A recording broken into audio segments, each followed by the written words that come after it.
And so I wanted to ask you, what is Trustfall, why you created it, and what problems does it solve? Yeah, Trustfall has its beginnings all the way back in 2016. So I had joined this fintech startup. I was the infrastructure lead of this knowledge graph project. And the project, on one hand, was extremely ambitious. It was to index and organize all of this financial information that we had access to, all sorts of different formats and data systems. And on the other hand, graph databases, even back then and probably still now, were quite immature. And so they were not the most reliable, the most effective, the most ergonomic kinds of systems. They had correctness issues, they had performance issues. And so it was a little bit like like navigating a minefield to get high performance, correct query evaluation for all of these things. And so what we very quickly realized is that it was very difficult to use all of this extremely relevant, precious data that we had collected and so meticulously organized.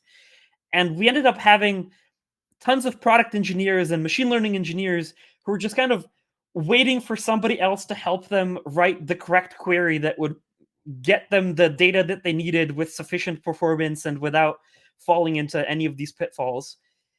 And sort of without realizing it over the course of several months, I became everybody's query writer as a service for this data system that we had.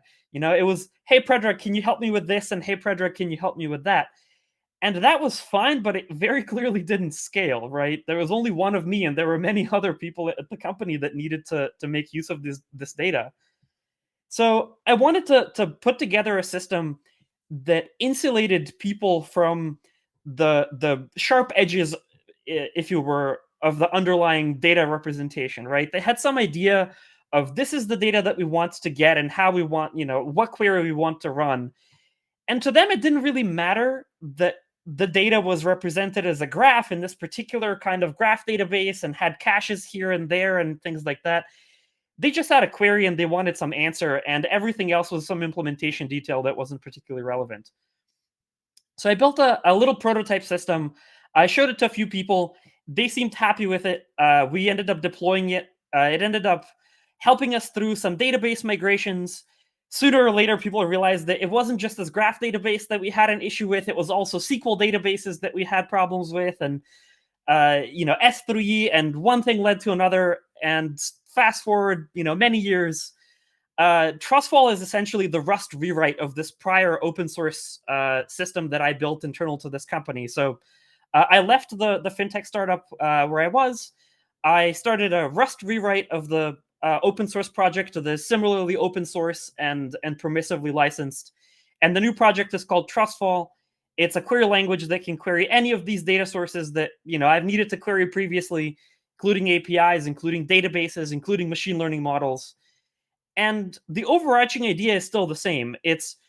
There are tons of people that want to make use of the data they technically have access to, and they don't really care if it's coming from an API, from a cache, from a file, from a database, or from, somebody answering the queries with pen and paper. They just want the data, and everything else is some implementation detail. So Trustfall is a mechanism to add that sort of layer of abstraction in between that makes the database and performance engineers super happy because everything runs smoothly and nobody, kills the database, while also making product folks or machine learning folks very happy that they can get their job done and they don't need to worry about all of the implementation details and where exactly is the data coming from. Great, yeah. I think you have an example in your README or in your blog where, like, you do an example of a query that Trustful can execute, which is like the top, the top GitHub actions that can be found in the top Hacker News post, right? Something like that. So I was wondering if I have like my data or my API, how do I integrate this into Trustful? Currently, in order to integrate a custom API into Trustful, you would need to implement an adapter trait. So this is a way to expose data to Trustfall. The way to think about Trustfall is that it's kind of like a database, except it doesn't know where the data is coming from, and so it needs to ask some other component, and that other component is the adapter. So this is one trait. It has 4 methods. The methods are, in a sense, the simplest they could possibly be, while also giving you all of the expressive power, and that's really the most difficult part of Trustfall to design. That part alone took a couple of years, so there's been a lot of work behind the scenes for something so seemingly simple, um, as just one trait with 4 functions. And I've done a fair bit of work over the past few months to make implementing that trait as easy as possible. So right now, the way that you'd go about implementing it is you would write a schema that describes the shape of your data. So what types have which kinds of properties with string types or int types or whatever they have, and how all of those different types are interconnected with each other. So you'd say, GitHub. A Hacker News item, might point to GitHub repo, and that GitHub repo has actions inside its workflows and so on. So having written that schema, there's a tool called Trustfall StubGen that will generate a stub for the adapter that implements all of the different properties and edges and everything that needs to happen, and just leaves little Rust strongly typed functions for you to fill in that just have to do as their implementation. And it will even generate a test case for you, so that when you run cargo test in your newly generated Trustfall stub, it blows up very obviously if you've forgotten to fill in any of the to-dos that are there. So obviously there's always room to make things as simple as possible, but this is already, in my experience, not too bad. And I've even worked with folks who are super early in their careers who have managed to build trustful adapters. So I'm hopeful that this process is not going to be too difficult for most people. That's awesome. Yeah. And I saw from the README that trustful queries look like GraphQL, right? I was wondering if you are using GraphQL internally, or maybe you kept only the schema, and why did you choose this technology? And I don't know how if it's performant or not. Yeah, that's a great question. Trustfall has a funny relationship with GraphQL. When most people that have never used GraphQL before hear the word GraphQL, they think, oh, SQL, but over graphs. Got it. That makes sense. The funny thing is that's not what GraphQL is. But that is exactly what Trustfall aims to be. So GraphQL by itself is intended to be more an API layer, right? It's kind of like REST, but you have some more expressive power in terms of you can specify which fields come back, and sometimes you can combine multiple endpoints together to do something that would require more than one round trip in REST. And that's super useful if what you're building is, say, like a React web page or something like that. If you're driving a front end, that's almost always what you want. This is unfortunately not really SQL-like, and it's not great if you have a more analytical workload, or a workload more like cargo server checks, where you might want to do some, say, filtering or some aggregation or things like that that are not necessarily in the endpoints of the API that you're targeting. In vanilla GraphQL, you can't just add a filter somewhere that the endpoints didn't already account for and allow. In Trustfall, that is something that you can do. You can filter wherever you want. You can do recursion. You can do left joins. You can do aggregations and things like that. So in that sense, Trustfall gives you a lot more expressiveness. It also ends up giving you a fair bit more performance, because a lot of the issues that happen with GraphQL, especially around pagination and N+1 queries and things like that, are addressed and avoided by construction in Trustfall. So Trustfall is lazily evaluated. It does not require fully materializing responses, so you can just get a lazy iterator of results.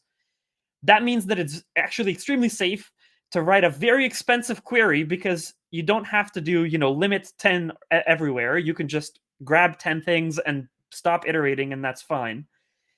And that is very freeing for engineers trying to play around with it. So if you've played around with Trustfall Playground, you should never really be worried about writing something that's too expensive. It's not going to blow up your computer, and it's definitely not going to blow up anything on the other side. At the same time, the reason to pick GraphQL here as opposed to something like SQL is that GraphQL syntax, the schema, the type system, the autocomplete, the visualizers, all of this is absolutely fantastic. The developer experience is beautiful. And so I don't know if you've used a GraphQL playground to write some queries, but it's just otherworldly good, and no SQL system that I've used that did not cost an arm and a leg for the license could come anywhere close in terms of how nicely packaged and integrated it is. And so Trustfall, being this project that is maintained by a very small group of people, couldn't really afford to build all of this developer experience tooling from scratch. We wanted to make use of what was already there. And so we borrowed GraphQL syntax, type system, syntax highlighting, autocomplete, everything, by staying as close to the GraphQL syntax as possible so that we could leverage all of this off-the-shelf tooling, while also adding extensions in the places where GraphQL already had extension points. So think, recursion and custom, filtering logic and things like that. So you can't just take Trustfall and plug it in a place that already was using a GraphQL API and expect everything to work seamlessly. That's something that is on the roadmap for the future, but it does not work today. But on the flip side, if you have a system that was interacting previously with something SQL-ish, with very minimal work, you can make it work with Trustfall. And this is maybe a little bit of a hot take or a personal preference, but I think that if you have a moderately complex query, it's a lot easier to read the nesting logic of GraphQL, where you can see where everything is coming from, as opposed to reading something that has 20 or 30 joins and you have to worry about, am I grabbing the right field from the right place? I agree. Yeah.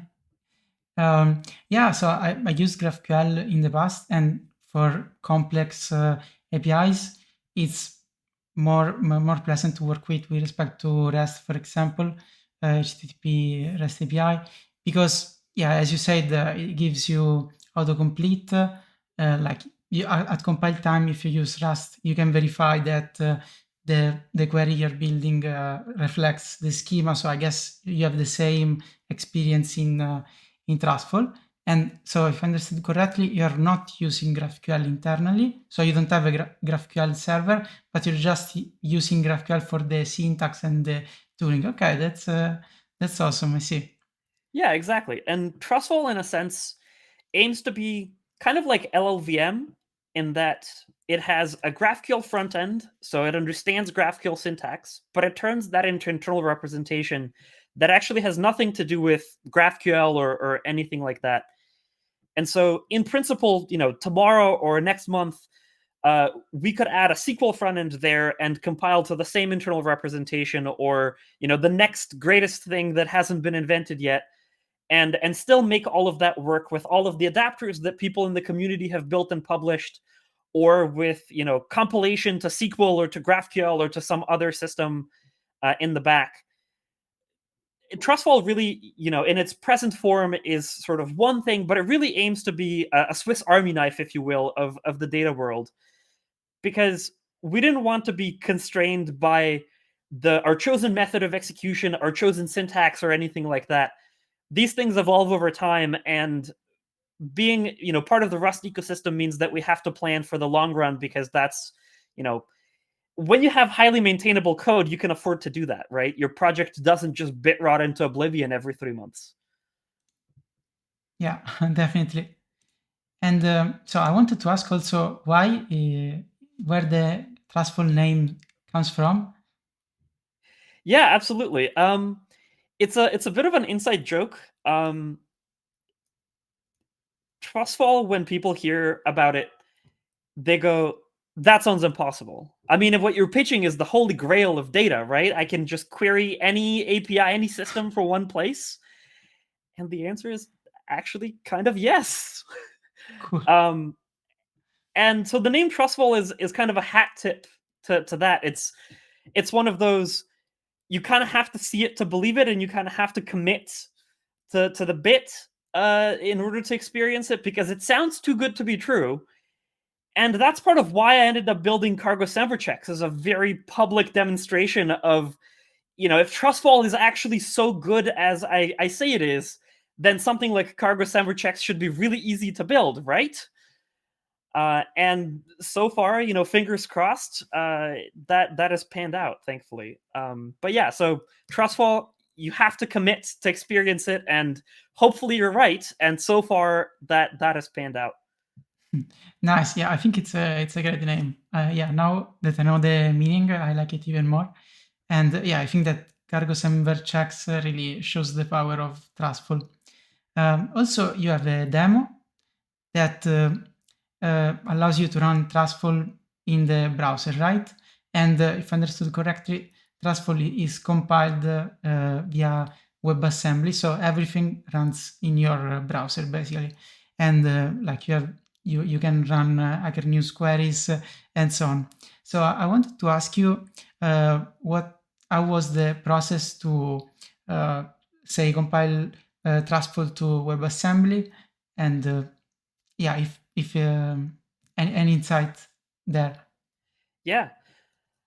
Honestly, I feel like that process highlighted one of the best things about the Rust ecosystem, which is the almost obsessive level with high quality tooling and good developer experience.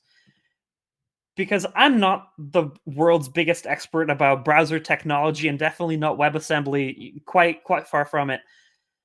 But I was able to just install a tool, follow an online tutorial, fiddle with things for a few hours, and I got stuff running in the browser. So that's just amazing. So I used Wasm BindGen, which handles almost essentially everything that I needed. And I just needed to define some wrapper types, decorate them with some attributes, and just use a build tool that made a JavaScript file that I stuck into a web a website.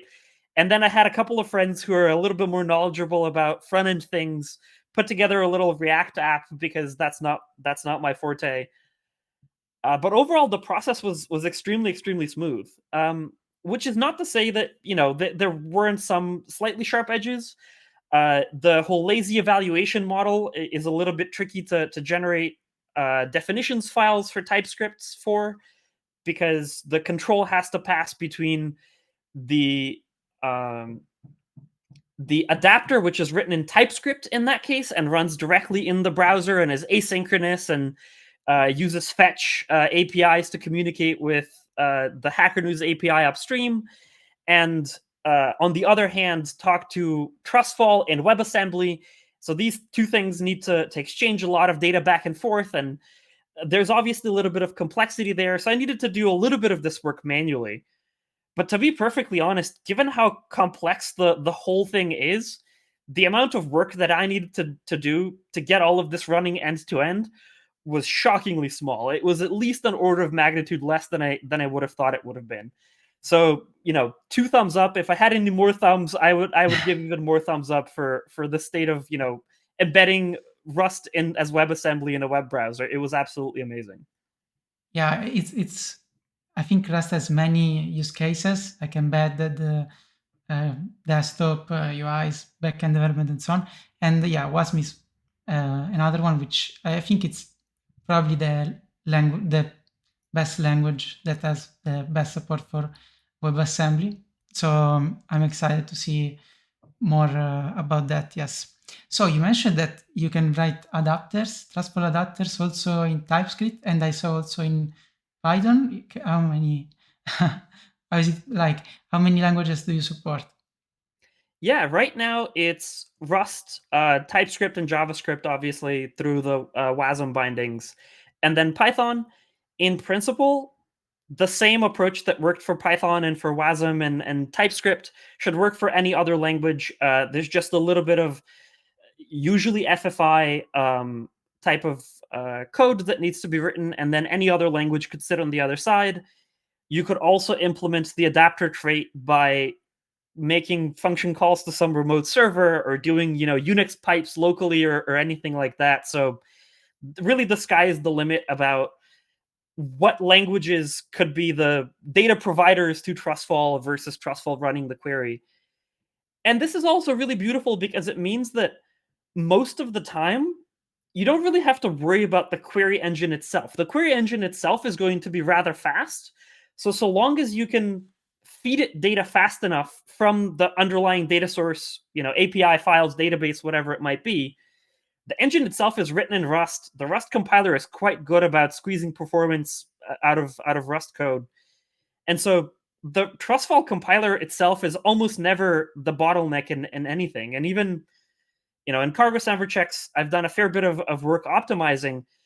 And all of the work around optimizations was around feeding data to Trustfall more efficiently and not let's make Trustfall itself faster, which is honestly great because I have a lot more time to add these bindings, especially when they provide a lot of value, like in cargo sandwich checks, than I would have around optimizing, 10,000 different little database implementations if I was trying to build an entire database, by a database by another name for each of these data sources separately, right?